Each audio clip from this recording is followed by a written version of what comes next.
Good morning, everybody. I'm super excited to talk about crowdfunding today. I am Carolyn Rods with Alice. Alice is a digital platform, a free tool for all founders around the world that helps connect you to sources that will help your business grow. And it's all tailored and curated to your specific company and personal profile. So based on where you live, what industry you're in, what stage of growth you're at, Alice helps match you to tools and content, experts and resources that will help you grow.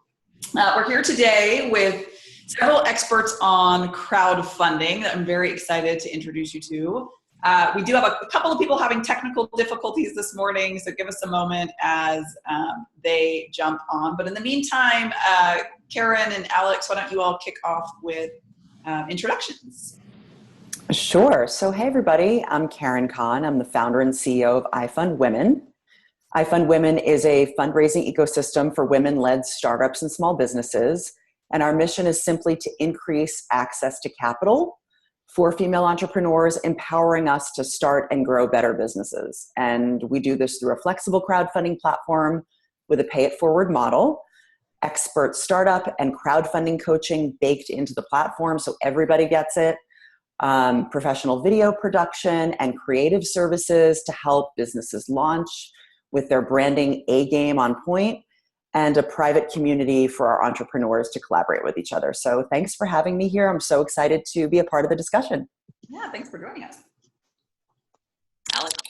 Hi, I'm Alex West Steinman. I'm a co-founder of the Coven, a community and workspace for women and non-binary folks located in the Twin Cities. We launched our crowdfunding campaign back in October of last year and raised over $315,000 on iFundWomen. Kind of total, probably around $350,000. We opened March 8th on International Women's Day and opened with 150 members, and we've now grown to over 300 members. Our mission is to create an intersectional community for as many women and non-binary people as possible. So we offer a 5-for-1 community-funded membership. So for every 5 paid members, we gift one to a woman in our community, and we prioritize women from traditionally marginalized communities. Great, thank you. Ridhima, you want to introduce yourself? Yeah. Hi, everyone. My name is Ridhima Parvathaneni, and I'm the CEO and founder of Boon VR.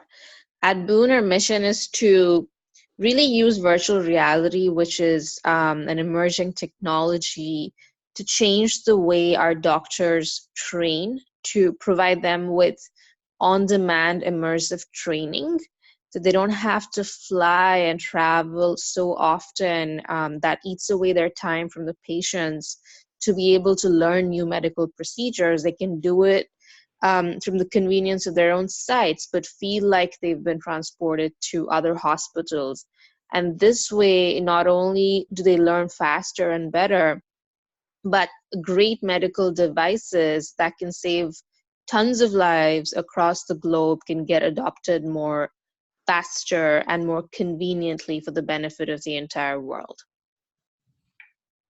Wonderful, thanks. Caroline, is your audio working now?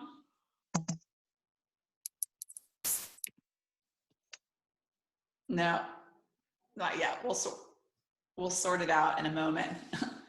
All right, well, in the meantime, I wanted to kind of talk a little bit about crowdfunding at a high level for everybody.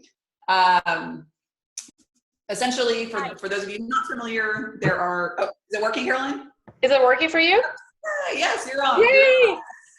Sorry about the hassle. I don't know what happened, but I'm on with a different computer now. Great. You want to introduce yourself? Yes. Hi, everyone.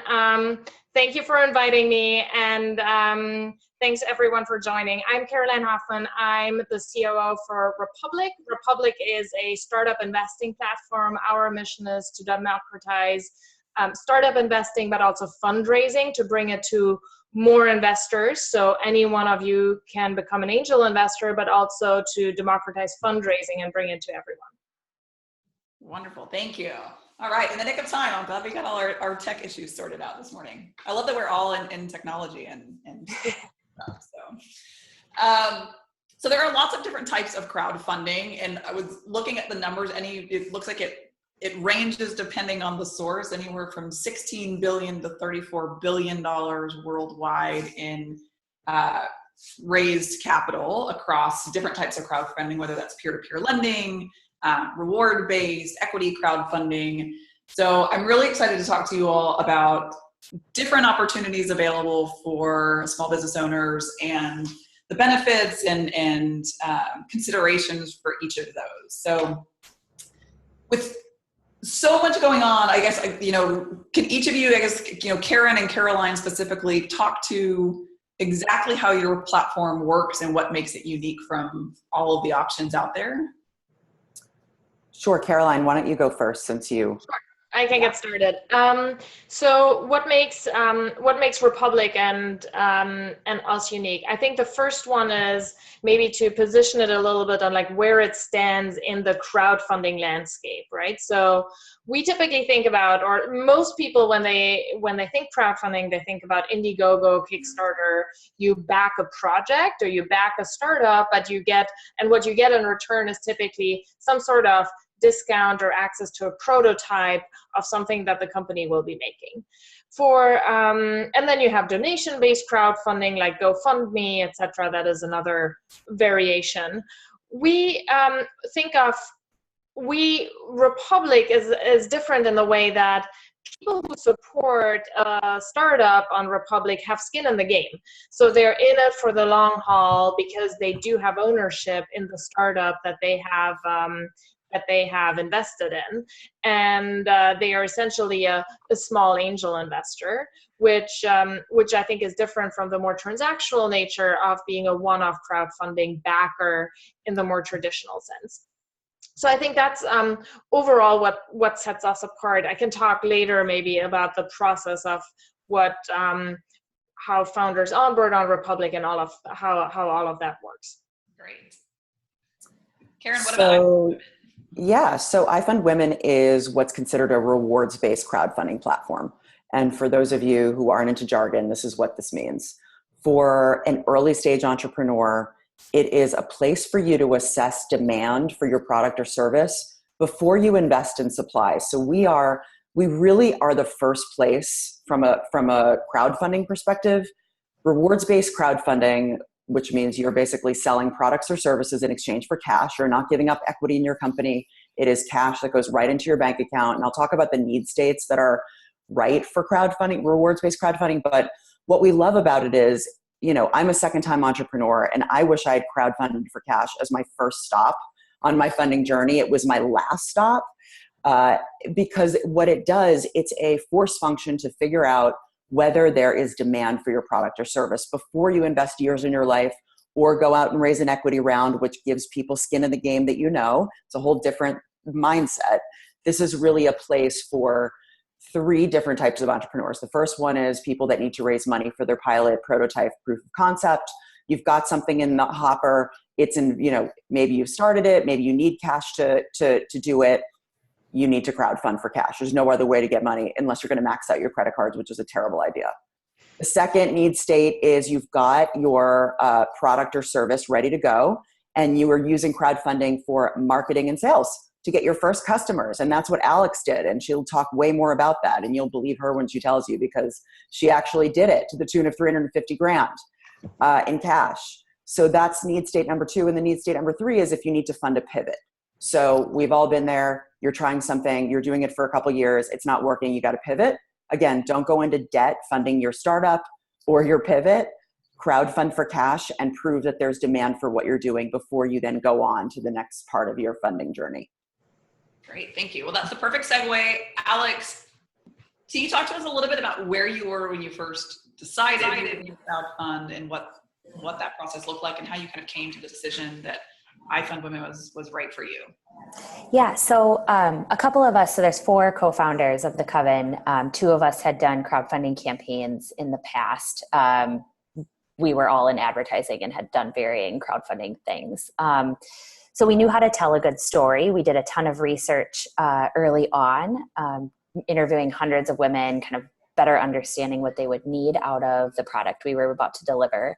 And crowdfunding was something that I knew was really difficult because I had done it for other organizations before, had really successful campaigns, raised millions of dollars, and had very unsuccessful campaigns. So we knew the good and the bad. And I think as any entrepreneur, you fear the worst. And so for us, it took a little bit of coming around, at least for me, to say like, yes, we're going to dive into it, because it takes so much time and effort and prep. So we were really early. We didn't really have a proof of concept. You know, we knew what it would look like, kind of. We knew what we wanted the space to feel like. And we did a lot of work around bringing women together in a space so that they could feel this is what the Coven's going to feel like. But we didn't have a lease. We didn't have all the different programming that we wanted to put together. And the space is really our commodity. So we had to create events that made people feel like this is what it's going to be. And so when we launched our crowdfunding campaign, we launched it with an event. We hosted probably 5 or 6 events before we actually finished our crowdfunding campaign. And that's how we both got the word out, but also created some type of feeling around like what it is that people were buying into. We were asking for people to buy their memberships. And so it was a discount, essentially, or a perk. Is it cheaper than what our memberships are now? But it wasn't an insignificant amount of money. We were asking for $1,800. And so to get that many people to buy in that early on took a lot of educating on something that doesn't exist in the Twin Cities. And Ridhima, how about you? How did you end up on Republic? What did that decision-making process look like?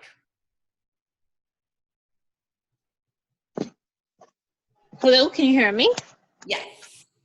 Yes, so Republic was, when I first looked at Republic, I was pretty blown away by this new concept, because I personally till then had never heard of equity-based crowdfunding. And initially I had those questions about, wait, how's this different from Kickstarter? How's this different from Indiegogo? But when I looked more into some of the companies that were raising capital on Republic, I was like, this is interesting. I wish I could do this. I wish I could have done this earlier. And then I'm like, why can't I do it now?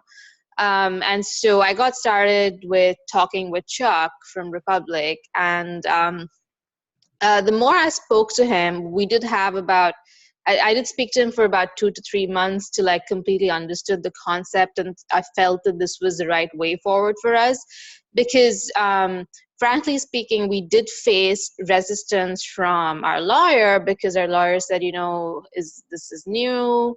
How are you going to convince venture capitalists that come in a later stage, because everyone's not aware of it? But still somewhere, in my heart, I knew that this was the right way to go, because not only would we get the funds that we needed, but also we would get a lot of awareness. And I think the secret behind equity-based crowdfunding, or the reason it makes it so attractive for me, is because you can win fans as well as investors, and they happen to be the same person. And while we were raising, I understood how powerful this equity crowdfunding concept is, because we were just not getting fans. We were also getting a lot of potential customers. And because we cater to doctors and medical device companies, we had a couple of doctors invest, and after they've invested, they sent me messages saying that, we're open to help you in any way that we can. We're open to help spread the word about this in any way that we can, because we know that VR is going to change the medical landscape. And likewise with the medical device companies, we had a lot of executives from device companies and also pharma invest and tell us that they would like to use the product. And so I think the whole process of showing your company to the world, to so many different people from different walks of life, and getting feedback and getting potential customers, and at the same time raising money and learning a lot in the process about how your company is being perceived, I think that's a winning combination. Especially in the VC market for the VR industry at that time, beginning of this year, it wasn't that great, because a couple of investments in the VR space had gone bad for many of the larger investors. So they were in the wait and watch mode, although those were consumer VR investments and we're an enterprise VR company. Still, there was a feeling of sitting on the fence for many of the VCs and also perhaps of an angel investor, sophisticated angel investors. And so Republic was something that we did. It was the right thing at the right time to do for us. Great. So with all of these companies now looking at crowdfunding, lots of different platforms and lots of demand for investor attention, whether those are buyers or purchasing equity, how do you help your company stand out from the noise? And I would ask all of you this question, both from those of you with platforms and looking at all the companies on there, and also those of you with companies. What were the steps that you all took to get above it all and find some traction? So do you want the platforms to chime in, or you want the people that crowdfunded? Y'all jump in. Feel free to jump in after each other, and this is okay. So I'll talk about the ways to break through on iFundWomen, and then I'm going to pass the baton again to Alex, who could write the book on this. And this, I would imagine, is the same for most crowdfunding experiences, is that you need to prepare your network for months, if not a good year, in advance, and build your network. Let them know it's coming. Get your social on point. Your IRL networking, in real life networking. It is all about building up your base of potential customers, your fans, your friends, your family, your social network, and letting them know that this is happening, because it is such a cluttered landscape on the internet in general. And you have to market your business. You have to market your crowdfunding campaign in the same way. So you can't just come out of nowhere and expect people to see a blip in a post and contribute $1,800 and buy a membership like they were doing with Alex's, with the Coven. They spent months and months and months building up their email list of women and non-binary folks in the Minneapolis-St. Paul area that they'd invited to these events and that they've been networking with, and letting them know that this was coming. So they were prepared when their campaign opened to go and buy the memberships. Another thing that works really well that we're seeing is retargeting ads on Facebook. That's working extremely well. So your network is seeing very few of the posts that you do, just based on the algorithms, right? So again, this is just kind of marketing, but crowdfunding is marketing. Whether you're doing rewards-based or equity crowdfunding, or you're doing equity raise and not crowdfunding, you're marketing. So, and people need to have to have trust in your brand, believe what you're doing, have trust in you as a founder that you're going to deliver on what you're saying you're going to deliver in your campaign. And we are seeing that retargeting ads to your community really lends itself to not only having trust, oh, this is like a legitimate thing that this person's doing, but also it's giving them 5 to 7 times that they're being exposed to your brand. And they're like, okay, on that 6th or 7th time, they're going to click and they're going to back your campaign. So we're seeing really great return on that. So I would say build up your email list, build up your IRL social network, and do ads. Alex, what do you have to say? Yeah, I would agree with all of that. That's very accurate of how we grew our email list and our audience. I would say do not use your crowdfunding campaign as an awareness play, because people aren't going to know you. They're not going to buy in immediately. I think one of the biggest aha moments for us, even with preparing for months and months in advance, is when we launched Incognito, which is something that you can do on iFundWomen, where you launch where it's not public yet, but you can kind of seed the link to people, specifically friends and family. So you could do some funding. So when you are open to the public, it's like you've got money in the bank and it looks like you've got momentum, which is amazing. But for us, like when we did launch Incognito and we hosted our first event, and it was like, people are going to buy in right away, even with all the prep that we had done. Nobody purchased at that event. We were asking for such a large amount of money that it's not like people were going to give us their credit card. And we didn't know that.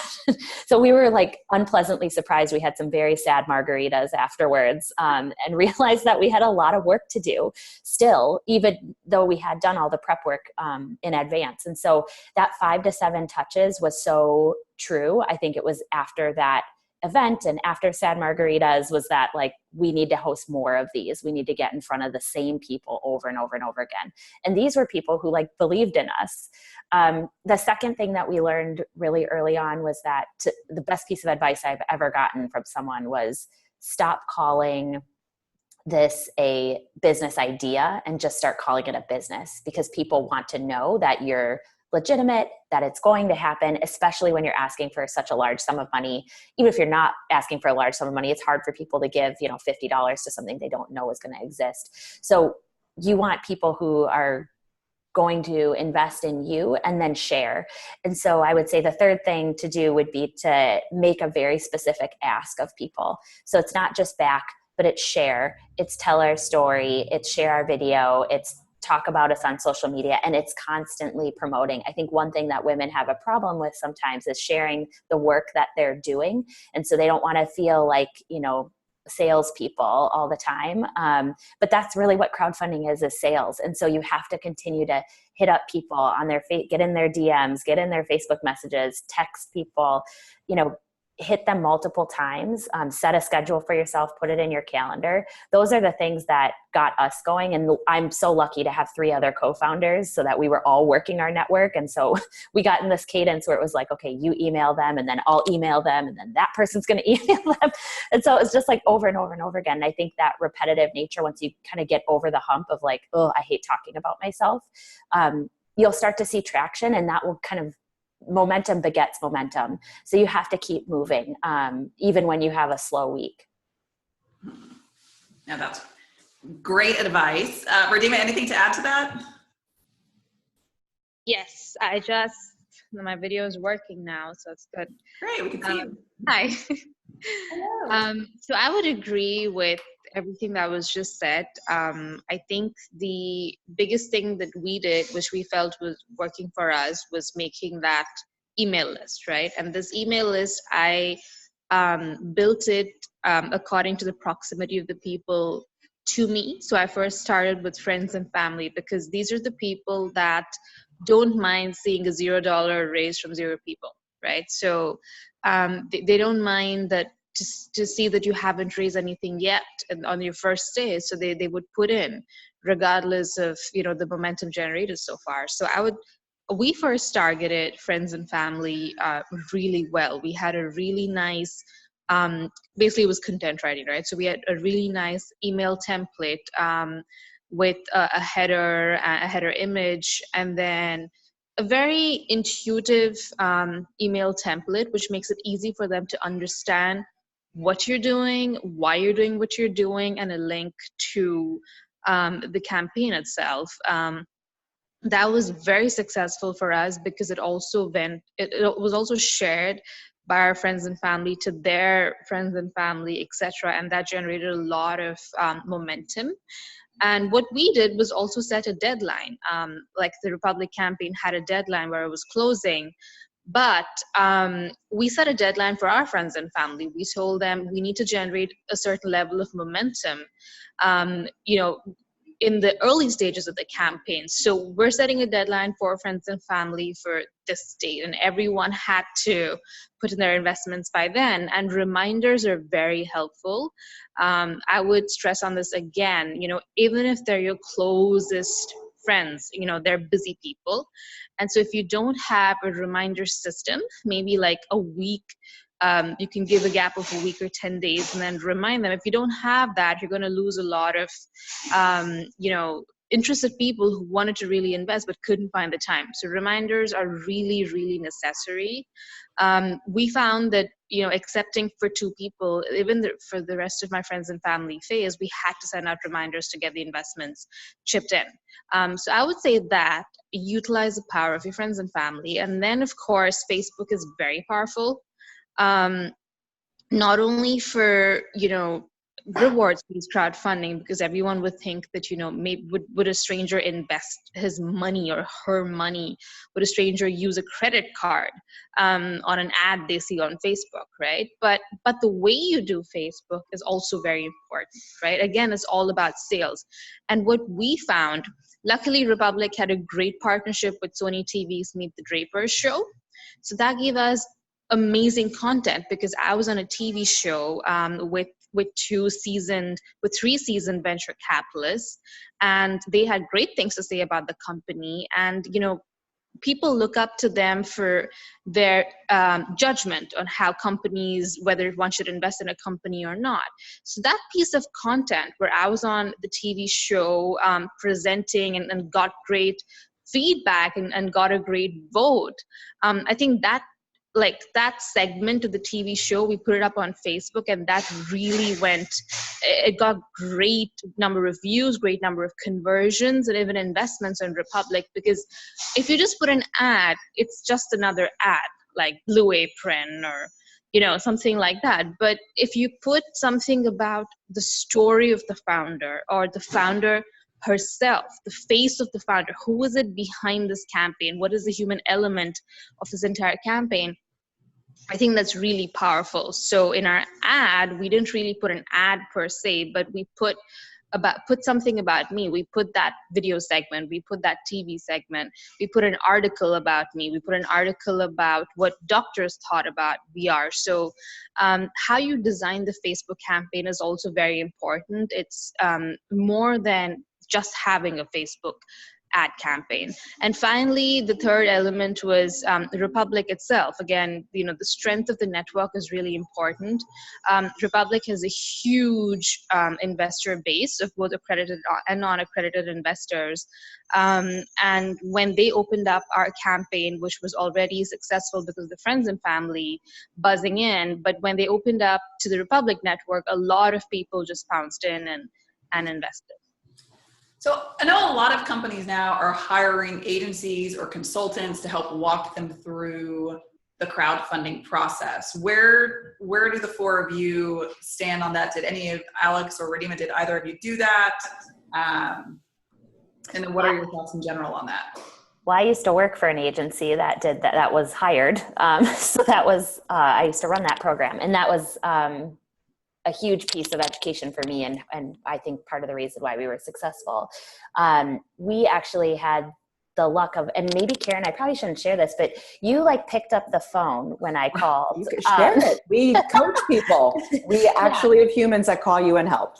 Yeah. Yes. And so before we launched, maybe a few weeks before, you know, there was a call that we could pick up the phone, dial this number. I had no idea it was actually Karen Khan. She was like, "Hi, I'm Karen." I'm like, "What?" You're amazing. Also help us out. So we got so much great feedback from the very beginning. She asked really pointed questions about our plan and our calendar and rewards, and gave us great ideas to start with. And then thinking about the future. And she was just so helpful even along the way when we needed to extend our campaign, or what do we do when we hit our goal, and things that, even though I had run campaigns before, it was helpful to have someone on the ground to actually be supportive in that way. And so I don't think it's a bad thing for people to get help. I think they should get help. I think women need a lot of help in this area, because I think, like I said before, people aren't used to talking about themselves all the time. You know, we're taught to like be quiet and be recognized, and that's not how crowdfunding works. Crowdfunding is all about like getting people to talk to you and recognize you. So I think the platform that Karen's built is such an amazing community, which it's so like-minded in terms of, you know, what we've built here at the Coven of creating community and economic empowerment for women. It was a no-brainer for us to join that platform, being invited to their Slack group and connecting with founders who are also launching their campaigns and talking about the woes and the yays of being a founder. And we've become a resource for other people now too, based on our success. So I don't think it's a bad thing at all to ask for help. I think there are definite resources that you can't find maybe on other platforms that iFundWomen provides. Yeah, I can add a little bit to this as well, Carolyn. For Republic, I think the way we think about it is we do a lot of hands-on coaching and preparation as companies onboard, and then while they execute the campaign, we, first of all, as Ridhima pointed it out, we do share it with our network, and because on Republic, angel investors are on there to find interesting opportunities. We do have an investor base that actually goes and doubles down on companies that they didn't know of before. So we do a lot of that sharing, and we do a lot of the advising and sharing our insights and our knowledge about how to best activate your network and how to best run an equity crowdfunding campaign. I would say what we see when founders work with us and when they consider working with an agency, it really depends on what you want to use it for. If you're just using it for knowledge on how to run a crowdfunding campaign, we have that, and we help our founders and we share that knowledge, and we have probably unique insights into what works for startup investing and angel investing rather than perk-based crowdfunding. If people think of using an agency because they're a very early stage business and they need capacity and they need people who have, will get their hands dirty and write emails and do the outreach and manage the MailChimp and manage the Facebook ad manager and do creatives, by all means. I think, especially in a very early stage venture, you cannot expect that everyone has the super targeted expertise of 3 different marketers, and that's the value proposition that some of the agencies bring. So if they can really jump in and take over and almost like wear the marketing hat for the founder and run the campaign, I think that's a great idea. And we love to partner with these third parties as well. We treat them as an extended part of the founding team that we work with. Yeah, I would agree with what Caroline said. And I think it's a little bit of a different need state for Republic and iFundWomen. I think you're getting earlier stage founders on iFundWomen. And so I think for our stage, agencies are really expensive, right? And when you're in the earliest stages, there's just basic marketing things that you need to do that we not only advise you on, but we also have a creative staff that you can hire for super cheap to do it for you and to help you. But at the end of the day, you as the founder, you have to go out and talk to people. You have to email people. You're the one getting the funding. An agency can't do that for you. So to Caroline's point, sure, you need somebody that can make pretty graphics, that can do your MailChimp, that maybe can do some targeted ads and knows how to do Facebook or AdWords. We have that all in-house. We've actually been building out what we're referring to as startup in a box, because that's what people need at this stage, right? They're not ready to hire an agency for $10,000 to run their crowdfunding campaign. And that doesn't even include creative. So it's not cheap, but they do need to invest in a professional video, some starter graphics, just basics that we help them with. So it's a great question that you ask. I think there's some agencies out there that are terrific and that do multi-million-dollar campaigns for consumer products on Kickstarter. I think it's a little bit of a different model than what we're doing at iFundWomen potentially. Karen, I'd like to add, because I think that's such a great point, that as helpful as iFundWomen was for us, Karen can't call my mom, so, I mean, you could, but that would be, I would. I know you would. I would. She'd probably love you. But I think that's such a key thing in crowdfunding, is finding a time where you as a founder have the time to put in. So it's really dedicating yourself to those 4 to 6 weeks or however long you need to hit your goal. And beforehand too, is really dedicating yourself to that and real life and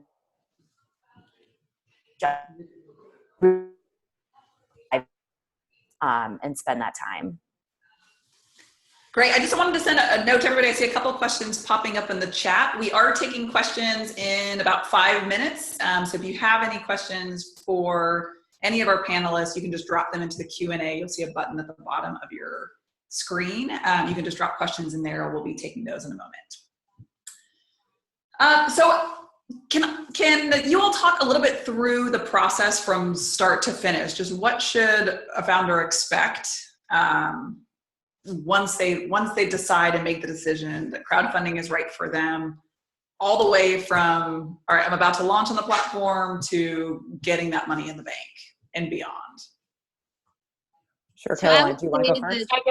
I can get started, and Ridhima, please feel free to share a little bit of your experience as well on this. So for Republic, we either find you somewhere or do outreach to you because we're excited about the business, or you come to us and you apply on our platform. Our very first step is actually due diligence. So if you've expressed interest in raising on Republic, we do quite extensive screening on the business, and we say, is this actually a good investable business opportunity that we want to bring to our investor base, and that we think is the right candidate for startup investing and equity crowdfunding. The reason we have to do that is because we're a regulated entity, and you are essentially selling securities in your business. So it has to be a for-profit venture, and we need to see a clear way how this could make money, acknowledging obviously all of the risks that early stage venture investing has. So that is the first step that takes about a week for us to get this through. And then once that is passed and you have passed the diligence process, you start onboarding with us. Onboarding is all the things that happens in regular crowdfunding, which means a video, a pitch page, preparing for your marketing campaign, but it also entails the element of doing equity crowdfunding and issuing basically equity in your business, which means doing a filing that is more of an administrative filing where you have to disclose your financials, you have to get a lawyer to review everything. It's a little bit more similar to doing institutional fundraising in terms of the readiness of your numbers and everything for your business. So it is a little bit of a twofold element here. We do a lot of support throughout this. We basically have a person dedicated to your onboarding and your campaign who will basically take you through all the steps. We have productized a lot of it, so it's self-explanatory, but there's a step-by-step process, and you have always a go-to person to talk to. And then we have curated a network of vendors. So if you need a lawyer or if you need an accountant, we have curated a low-cost crowdfunding experienced network around us that will help you get things done efficiently and effectively. Where we see things stall sometimes is when a startup has a lawyer who has never heard about equity crowdfunding, and their very first reaction is always going to be no, because they just don't know it. And it's just yet another thing they need to learn about, and their very cautious approach is no. So we try to overcome some of these potential hurdles. We have a broad network of people who can help you with video. We help you with your pitch page. So we do a bunch of coaching calls to get you ready for your fundraise. All of this happens as you onboard. Once you launch the campaign, the process is similar to what Karen also mentioned, or Alex mentioned. We have a private phase, and then we have a public phase. And the private phase is really there for you to activate your network and drum up everyone who already loves you. This is about making the story personal, making people feel that they have to support you because everything depends on them supporting you, and really and also testing the different stories that you could be telling and seeing what works and what doesn't. And we support you throughout that process. We are there if you have questions. Our main activity in terms of running a campaign really starts when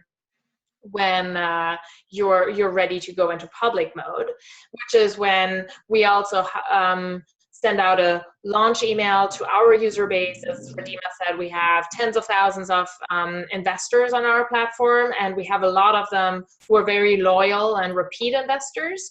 And so we bring this new investment opportunity to all of our network.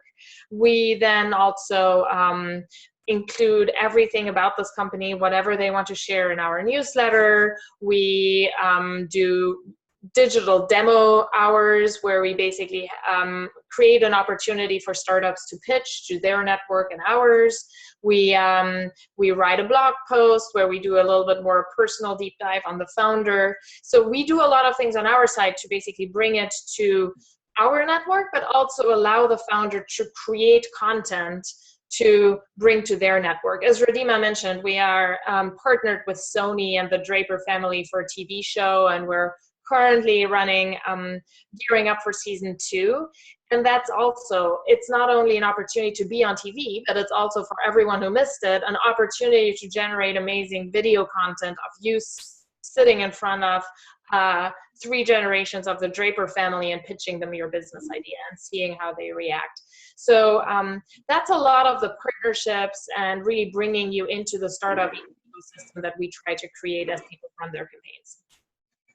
So for yeah, us, I can definitely second what I mean. It's Republic is great with helping you run the entire campaign. So I can give you my stories as a founder. So as I said before, when I was talking to Chuck from Republic, I did tell him of the concerns that our lawyers have. But again, that is, I can say that is, if he or she hasn't heard of equity crowdfunding, that would be an initial reaction.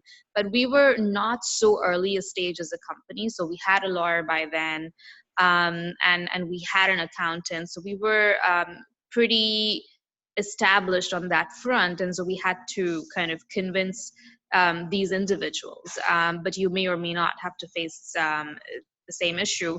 Once the legal structure is set up for the Form C, etc., this is, I think we have more of this for equity crowdfunding than we have for rewards-based crowdfunding. Republic also helps you. In my case, Republic helped me hire a second lawyer for the Form C exclusively, because if your lawyer existing lawyer doesn't know anything about equity crowdfunding, he or she is gonna take some time to be able to absorb the Form C and direct you carefully on that. So it's good to experience that Republic helps you find a lawyer at a discounted rate for the Form C specifically, which is the main legal document to file with the SEC, Securities and Exchange Commission. So once that is set up, you probably also would have to submit your financials based on the stage of your company. Again, Republic has the resources discounted at a discounted price to help you make these financial statements and get going. Once the legal and financial are done, marketing comes into place. And Alex mentioned that, the Slack channel was very helpful. I would definitely say so. I mean, 100 times say so, because it's so helpful, because many of the things that you as a founder are going through now, the other founders who've raised on the platform, whether it's iFundWomen or whether it's Republic, they have gone through that before. And so their inputs and how they become wiser at the end of the campaign, you can use that wisdom and not start all over again. Like, don't try to reinvent the wheel. Of course, you'll have your own ideas, but a lot of the experience that they have is very valuable to speeden up your process and also to make you feel relaxed while doing the campaign. I want to make sure we have some time to talk through this really, really great and helpful input. I want to make sure we have a little bit of time before questions to talk about the iFundWomen process briefly, and then open up to some Q&A from our guests as well. Yeah, so our process is like super simple. You do not need a lawyer. This is for early stage concepts, early stage entrepreneurs, proof of concept stage, getting your first customers. So we are the stage before you would need Republic for sure. So we have built a DIY platform. I came from Google, so I have AdWords brain, and we want people to be able to DIY and just use machines to get their campaigns up and running. So if you want to come to iFundWomen and launch a campaign tomorrow, you can come, you fill out the whole thing. You go through the UI, you put in your pitch, you put in your video, you have your rewards, and you submit it for review. Our team of operations folks will then vet your campaign and you for legitimacy. So it takes us a very simple Google search to make sure you are who you say you are, and you have your socials and you have a website. We do require those things. Again, we don't want any sort of illegitimate anything on iFundWomen. It's possible your business idea is not going to flop and not going to work, but that's okay. This is the way to find that out. And so there's no judgments. We are also topic agnostic. In fact, B2B is the biggest earner on iFundWomen, business services. We've got everything from med tech to farm to table restaurants. So, our process is very quick. We do not recommend, however, you do it in a day. We recommend you take months and months and months to prepare.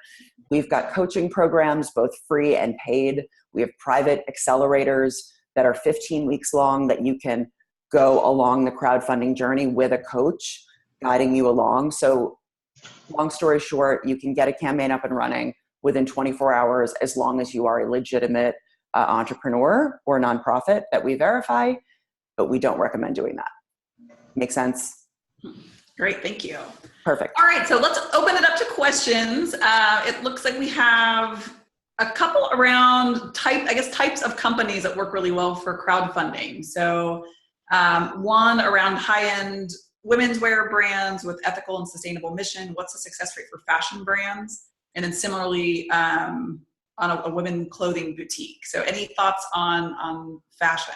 Yeah, fashion is big on iFundWomen. If you have a product to sell and you are either pre-tailing, so gathering people to put in your first order, or if you actually have inventory to sell, fantastic. Crowdfunding, rewards-based crowdfunding is selling your products and services to people that want to buy them. It's literally sales and marketing. So fashion is great on iFundWomen.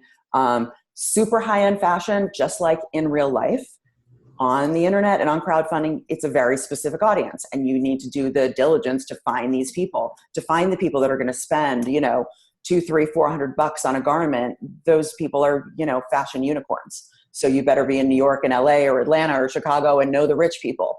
But the practice of finding those customers is the same, in real life as it is on crowdfunding on iFundWomen. You got to find them and bring them. Do you think that's more kind of boots on the ground, out and about networking, or more online in that space? I think luxury is boots on the ground. There's no question. People have to feel, they have to know the brand. So that would be the quick answer for luxury, because I would imagine most people on this call are not luxury people. All right, what about technology? Susanna asked, what success do you see for tech-based companies? I can answer that. For tech-based, so we're a bleeding edge tech. Virtual reality is really new tech. But I think so far, based on Republic's, performance and technology and our own campaigns performance, I think tech is really embraced. And so I would say definitely go ahead. Don't think twice about it. We were also medical and technology combined. So when I expressed this to Republic, they said, B2B or B2C tech will be embraced, and I can say this 100 times over, it is embraced. And I can also add in that when you do your Facebook ad campaign, target the computer programmers, target the product managers across companies, both on the East Coast and the West Coast. Make an Instagram mood board for your company, because for a tech company versus a fashion company, they don't get to see much of the soul of the company. So I would say definitely use Instagram to create a mood board for your tech company, about the founder, about your office, about the beginnings, the story, whatever you can to bring the soul of the company alive, in addition to highlighting the tech, and do Instagram ads, because we got a good amount of ROI from Instagram. Yeah. So Carolyn, just to say one quick thing. So crowdfunding comes down to the ability for the founder to go out and sell and market. So for us, we're topic agnostic. We have med tech. We've got a blockchain fintech app. We have an actual hidden figure who's a programmer who is raising money on iFundWomen to program her blockchain fintech app that's serving sub-Saharan Africa. I can guarantee you that none of her backers are going to ever use her app, but she's killing it because her ability to go out and raise money is big. So really, I think that, for at least for rewards-based crowdfunding, it's much more about, to Ridhima's point, about the marketing, the storytelling, the founder's ability to sell, all of that. So yes to tech, but yes to all the categories, frankly. Absolutely. I would also ask, add that we've seen a lot of tech and we've seen a lot of frontier tech, because when people put their investor hat on, they're looking for things that are hot frontier industries. So that's been doing well. We have right now a female-founded drone company raising based in Alaska, and I think that's the type of that has done incredibly well, raised $70,000 in the first 2 hours of putting their campaign live. So these are good examples of what works on Republic. But at the end of the day, it's all about storytelling and you being able to tell the story about your business. If that's B2B enterprise SaaS and you can tell that story really well, we're totally fine with that too. So we have a couple of questions around the types of rewards for service-based businesses or B2B companies where there isn't necessarily a tangible product. What are suggested rewards that you've seen for these types of companies? I think if you have, sorry. No, okay, so just really quickly. So for iFundWomen, we have a whole program that we take you through, which is we basically make you network map and understand who's in your network, take a guess at what you think they're going to contribute, and then we reverse engineer rewards based on who's in your network. So it's not about, I make this shirt and I'm selling this shirt and this is my only audience. It's, I'm a B2B, I'm a SaaS company, and what can I offer? Don't think about that. Think about who's in your network.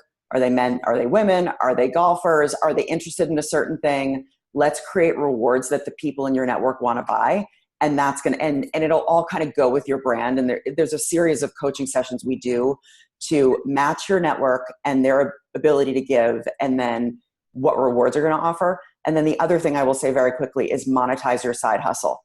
That's the biggest key. So one of our most successful entrepreneurs, a woman named Deborah Owens, she has been in the wealth management business for 30 years, working at Fidelity. She is now launching a financial services app. It's like Weight Watchers for spending, saving, and investing, called Wealthy You. And she is a wealth coach. So one of her rewards was a $1,000 package where she would do a certain amount of hours of, retirement planning with you. So she monetized her side hustle, monetized a service that she could do. And that's a great tip. When we did our Kickstarter, before I started iFundWomen, what I learned at YouTube was how to make videos. So on our Kickstarter, one of our rewards was we will make a video for your brand for $2,500, and we sold 10 of them. So monetize your side hustle. If you're a dog walker, walk dogs. It doesn't matter that you're building a tech app. Interesting. I would also add, because you brought up the B2B angle without a tangible product. So the psychology behind our perks, some of them are intuitive, some of them are innovative. I would say our lowest perk was for $500. It was, you could get a Proud Investor in Virtual Reality t-shirt and a laptop sticker. But this applies to us because VR is a new technology, is a cutting edge technology. People feel good and feel cool when they've invested in new technology that's still yet about to transform a medical industry. So we felt that they would be happy with this perk, and many of them actually like this perk. Another perk that really works for B2B companies is the ability for certain investors, and this was at a $1,000 level perk, is the ability for them to have a live YouTube live video session with me, or a Twitter Periscope, or a Facebook Live. It was like a meet and greet, because a lot of these investors, whether non-accredited or accredited, they want to learn about entrepreneurship. Yes, they want to invest and make money, but a lot of them inherently kind of want to know what it is like to be an entrepreneur. We had a lot of comments saying that, I'm a nurse by the day job, but I'm really able to help the VR technology with an investment in Boon VR. So I could sense that many of our investors actually were curious about entrepreneurship. Maybe they would want to take the plunge themselves down the road. So the ability for them to have a private, not a private, but at least like a semi-private group chat with the founder to learn about what went into this process of entrepreneurship is very good. And one other perk that I would mention is for a $5,000 perk, it was their name, their photo, and their signature that would be included in each of our new software release.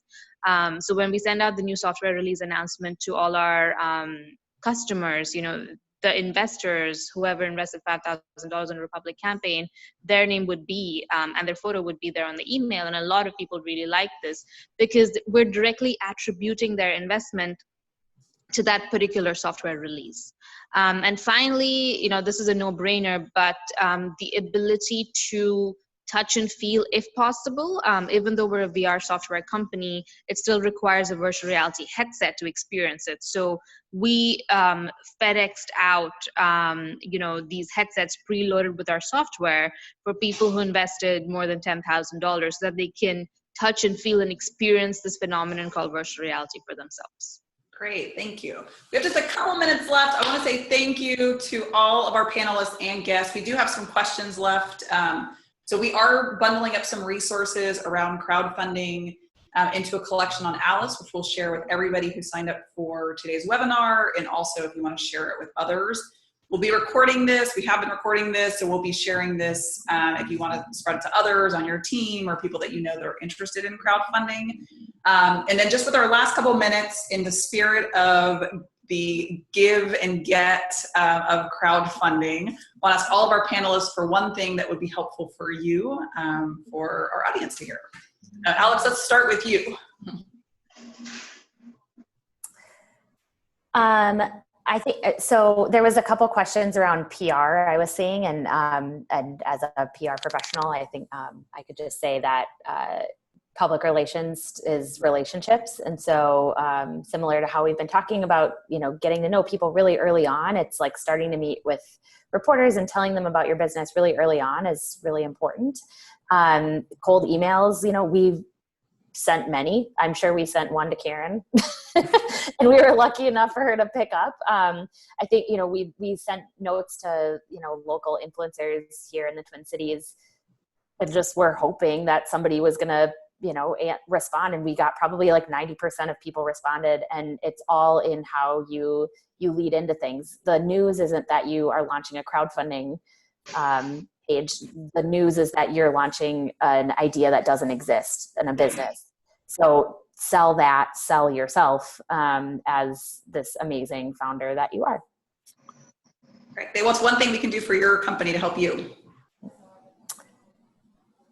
I don't know. If you're in the Twin Cities, tell people about us.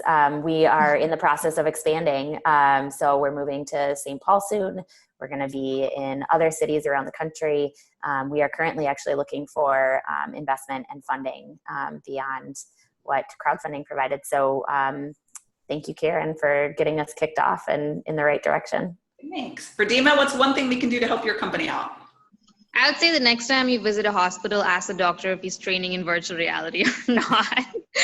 And I would just add about the agency thing, because the quick note, because our stage of the company, we were growing. We already had a product and we were growing sales and marketing, and I was pressed for time amongst a lot of different functions of the company. It really helped me to get a digital marketer, not an agency, but a freelancer.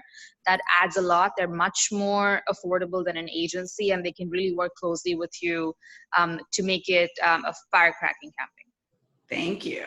Caroline, one thing we can do to help out Republic? Yes, well, if you're a founder, we often don't ask for help or advice. Reach out to us, and if you're interested in Republic, and we'll share input, we'll coach you on what it will take to raise with us if you're not ready yet.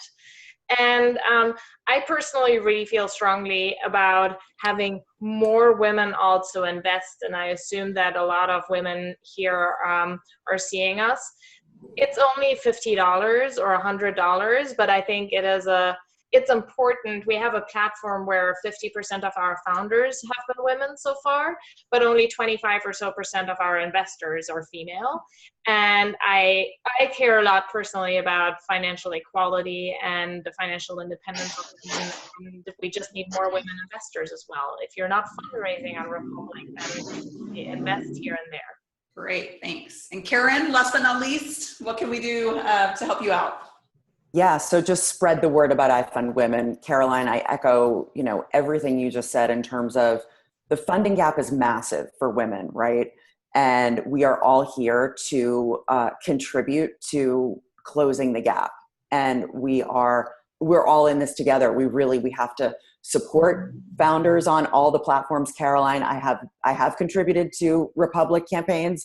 Just so you know, a good friend of mine ran a campaign. Yes, absolutely.